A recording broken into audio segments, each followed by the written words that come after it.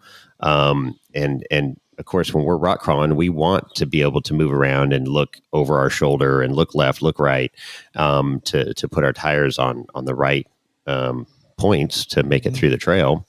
But these helmets are more comfortable than your standard, like motorcycle helmet or something like that. But I'm seeing it more and more now on these extreme guys, and they may not be wearing it all day, but when they get into a crazy obstacle, it's you see them putting the straps tight and helmet on.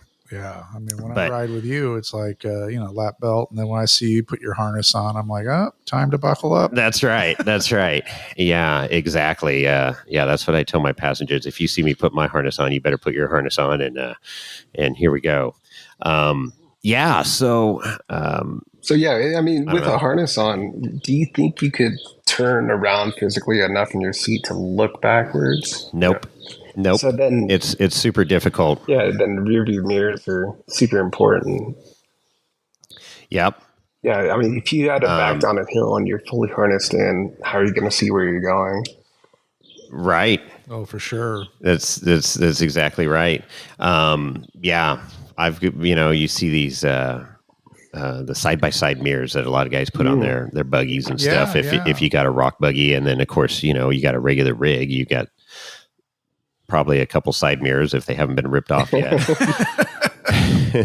But that's it. I mean, and backing down a steep hill is a scary adventure. It is. And we don't know why he turned or what prompted that to occur, but obviously in a perfect world, you would never want to go side hilling at all, especially on a steep slope. Traverse straight up and down. But I mean, this isn't a guy that just started wheeling either. So, you kind of wonder what the thought process was, or, he was thinking, that he could do it, obviously. And then didn't go well from that point. Yeah. From what I heard, it was fairly slow speed, his turnaround. He was probably just in a low gear, backing up, turning around, and was working his way to turn back down the hill when the weight of the vehicle shifted over. And, manual transmissions aren't that fast to get back into a forward gear. And, the suspension unloaded and or a rock moved, or who knows. Yes, that has happened a lot, especially in the Sierras. I mean, rocks are moving constantly under you. They didn't go out that afternoon to go get crazy and roll over, and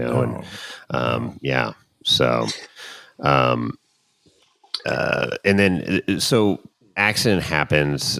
You said the motorcycle rider was able to get 911 out on a cell phone. Yeah.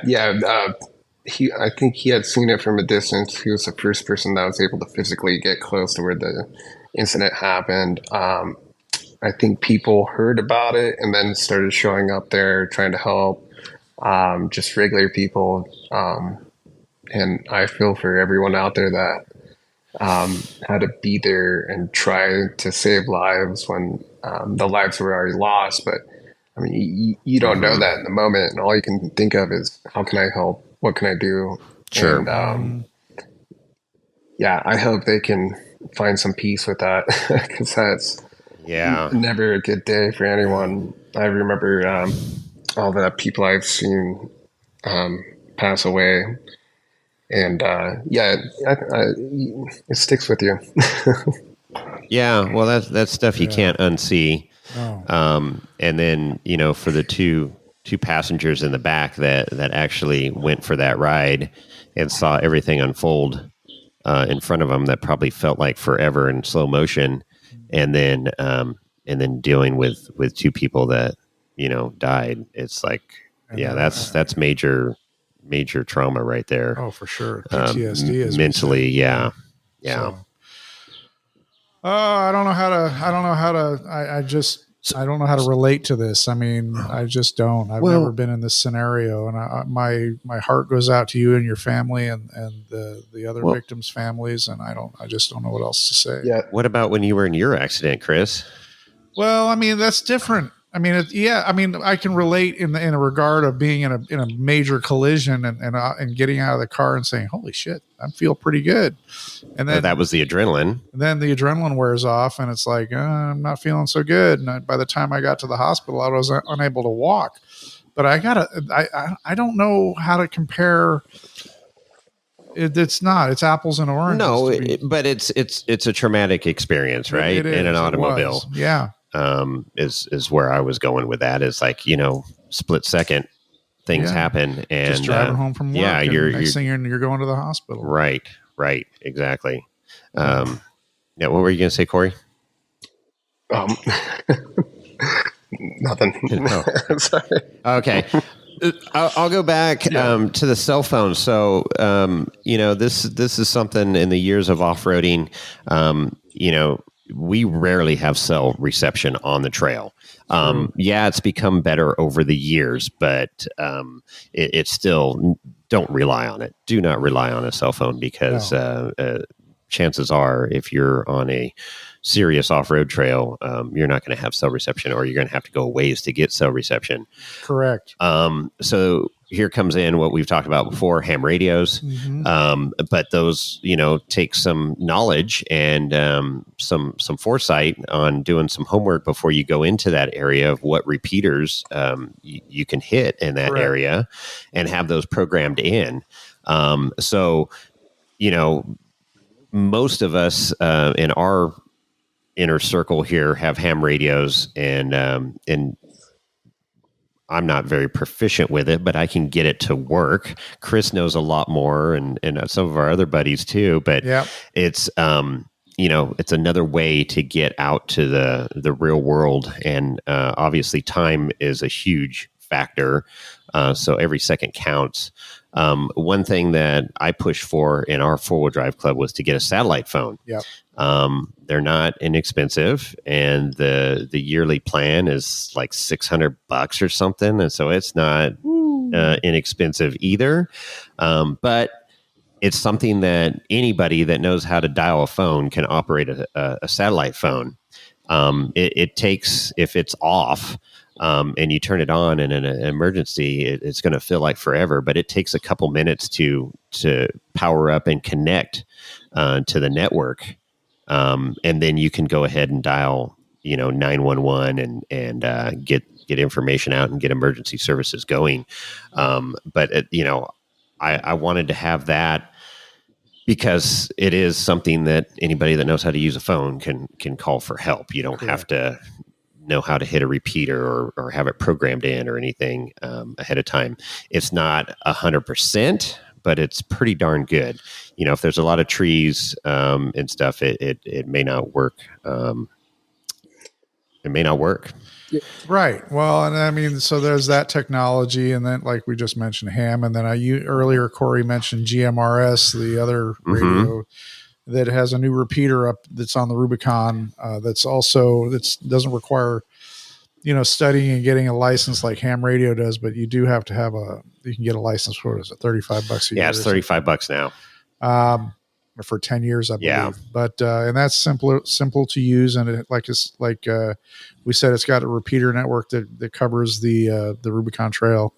But also the InReach system, that people have from Garmin. That's press a button and SOS gets sent out to a satellite.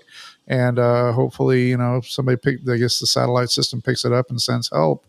And that gives GPS coordinates of where you're at when you hit that. That technology has come a long ways, and it's in a small package.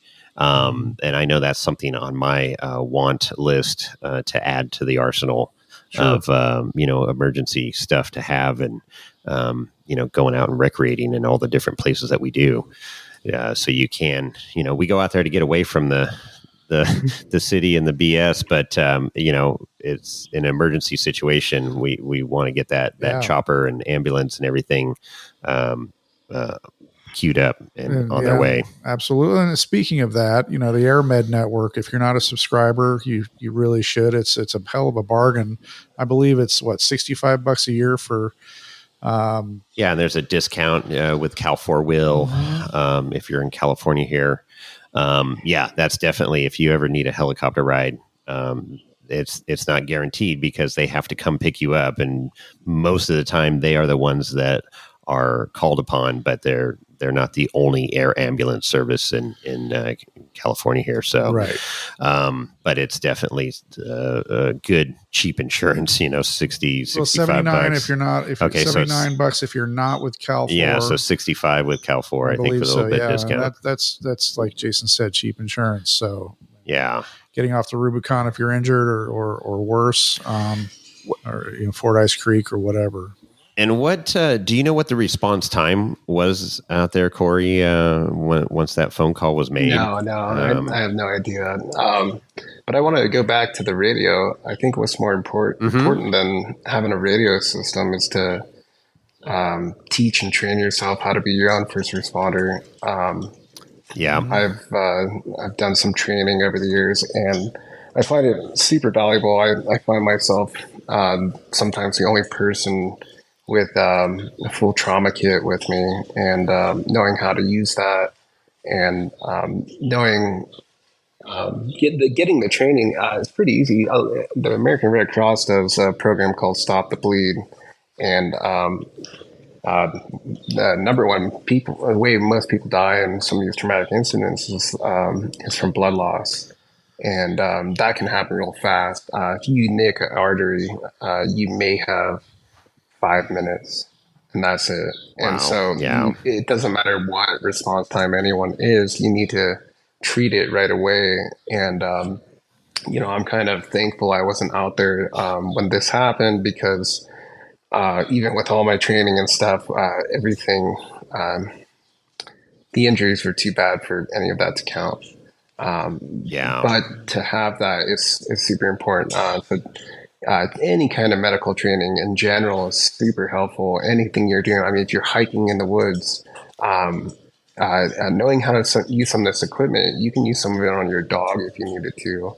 And it's very important. And because when seconds count, they're minutes away. And I highly recommend it to anybody who hasn't looked into that. I actually just did something with the REMSA down here in Reno, and it was a great class. I think it was like $30, and I got some great training. That's great information. Thank you. Yeah, that is a great point, and that's something that I've been wanting to do as a wilderness first aid class. And there's a bunch of different ones out there. There's some day classes. There's ones where you get fully immersed for like 3 days, and they go out and you got your classroom portion, and then you actually go out in the wilderness, and they reenact some scenarios, right, and set up some real life stuff that happens out there, and how to logically attend to that wound or that injury, and get stabilized, get that individual stabilized so that they can get airlifted out or whatever to professional medical facilities. So that's a big one. I think most of us have had some sort of through their work or whatever first aid CPR deal. But if you don't, I mean, I've had it. Over the years, probably 5 or 6 CPR classes. But Sure. if Chris went down right now, I don't know if I remember staying alive. Like I remember that, but I can't.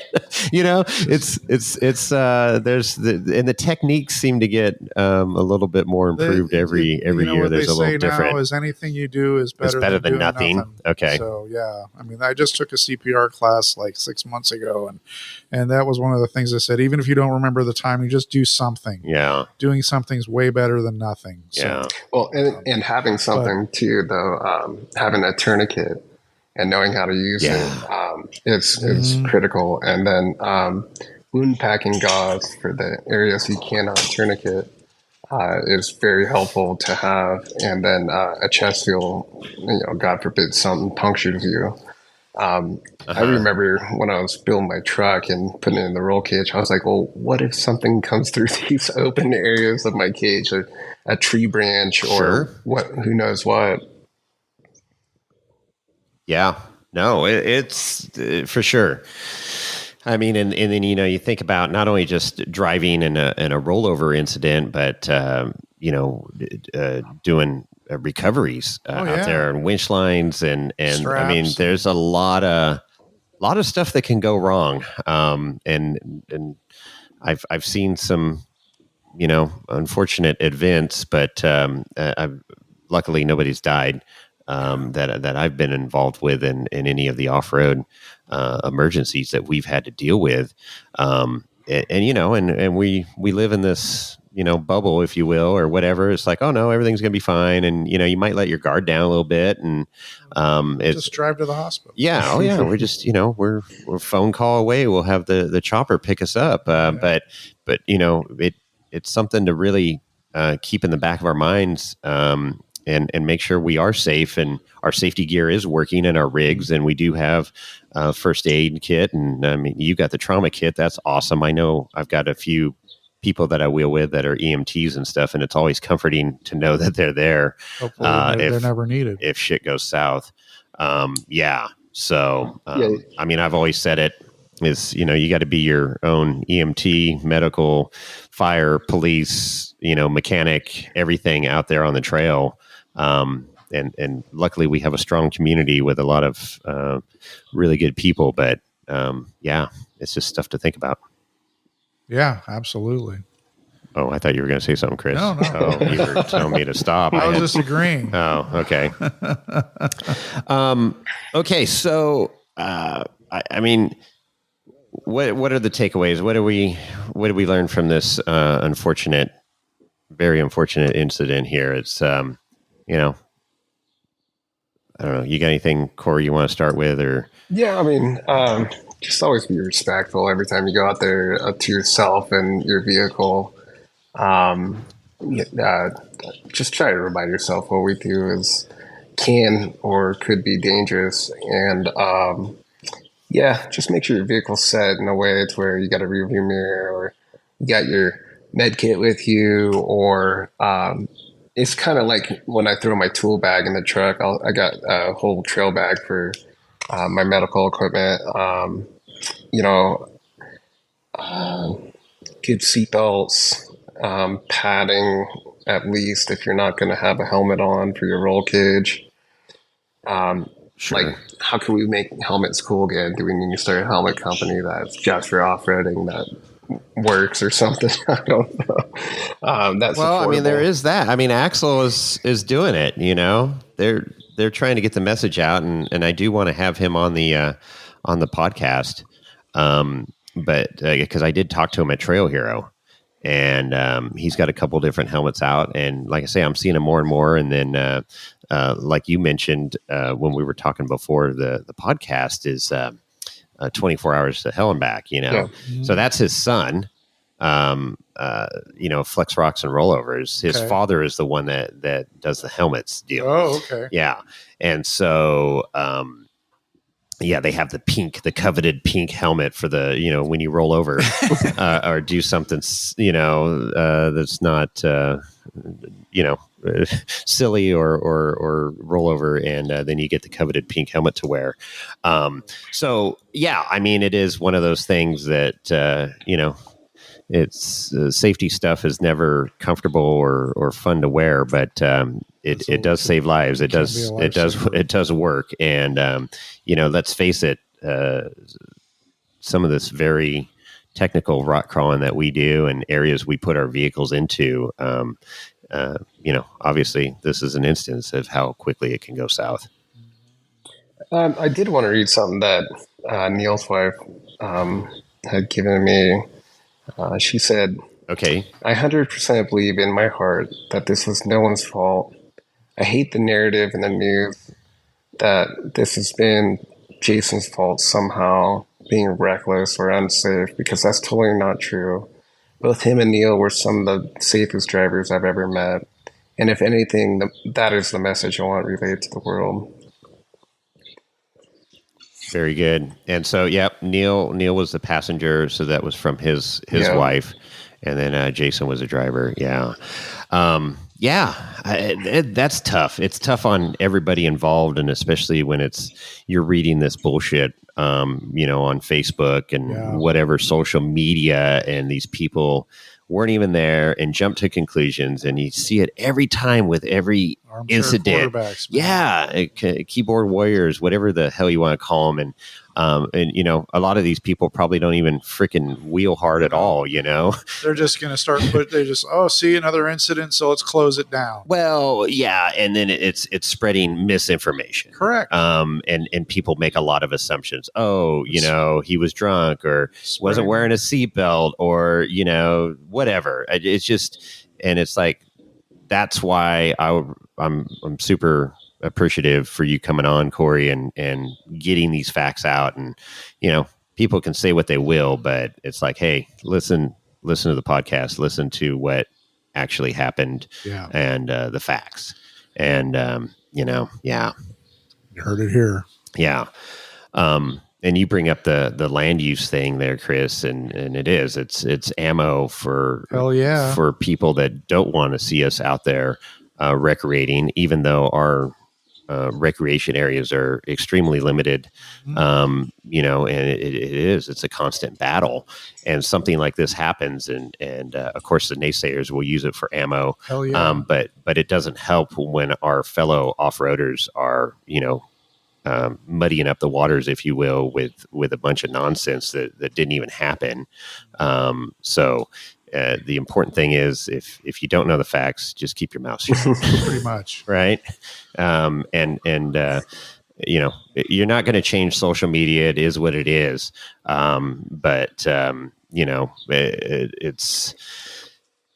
It's, we can do our part to get the correct information. And that's what I was just going to say. We're a form of media, and, it's nice that we have this platform to get information out. Correct.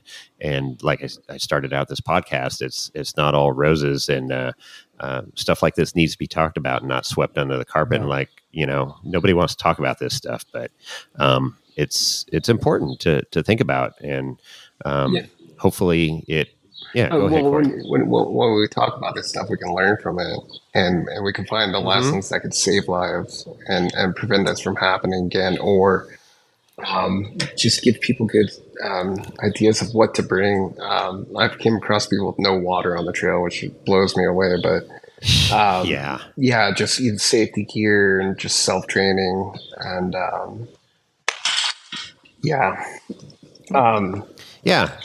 I really appreciate all this. This has been really amazing. Appreciate you guys' support. If I could I leave in the show notes a link to the family's GoFundMe? GoFundMe, yes, okay. Absolutely. There's one for Jason. There's one for Neil. Correct. Yeah, there's one for each. Yeah. Those of you with families out there, and you put yourself in that position that you just lost your spouse, your father, your mother, whatever it is.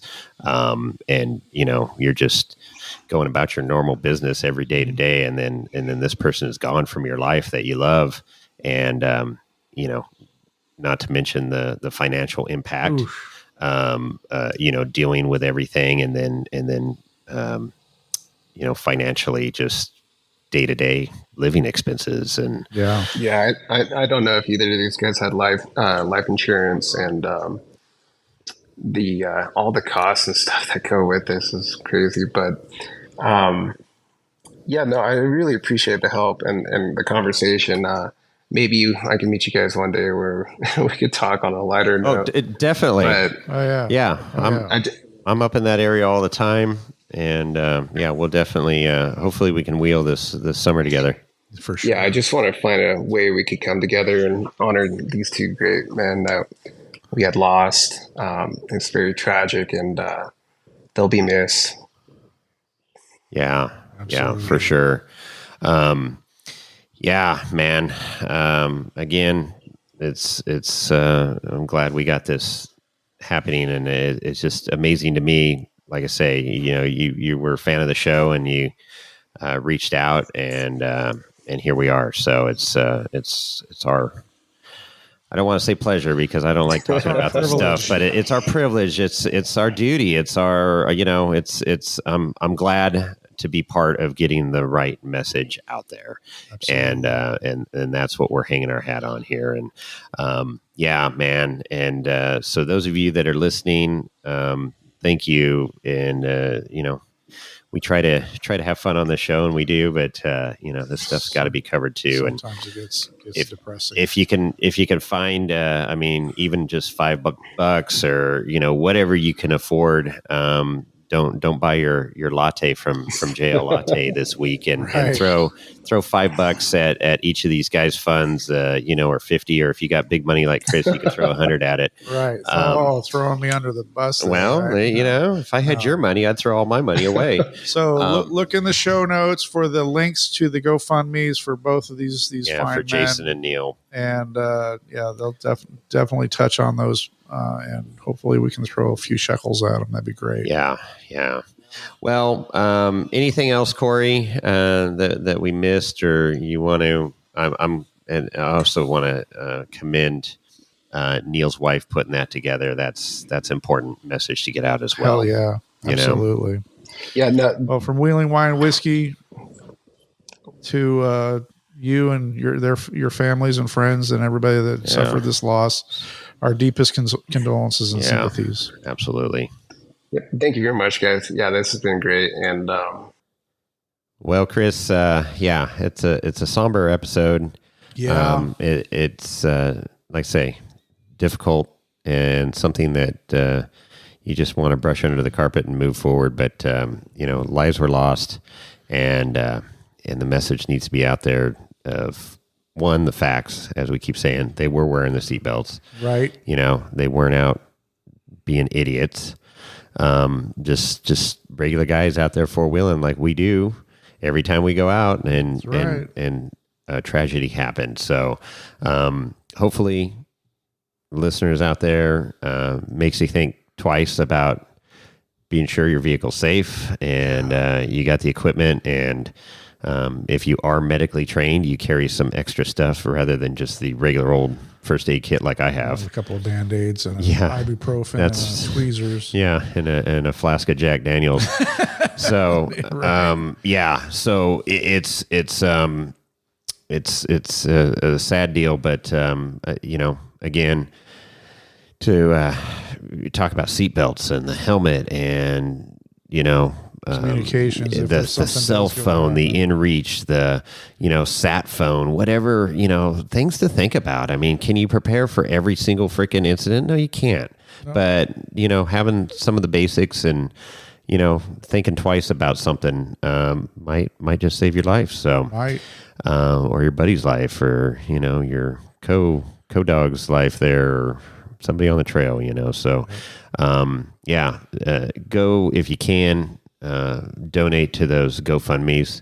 It helps a ton. I know some other friends of mine have set up GoFundMe's for loss of a spouse, brother, sister, whatever, and it does really help out, because the financial stress is another part of stress that really sucks to deal with in these instances. Costs has gotten crazy. So, yeah, we don't. I hate talking about this stuff, but like you said, this is reality. This is life, and fortunately, death sometimes. Yeah. So I think with that, let's just put a bow on this episode and keep our thoughts with those families there. Yep. And let's move on, and hopefully everybody is a little bit safer from listening to this episode. I hope so. And with that, we're out.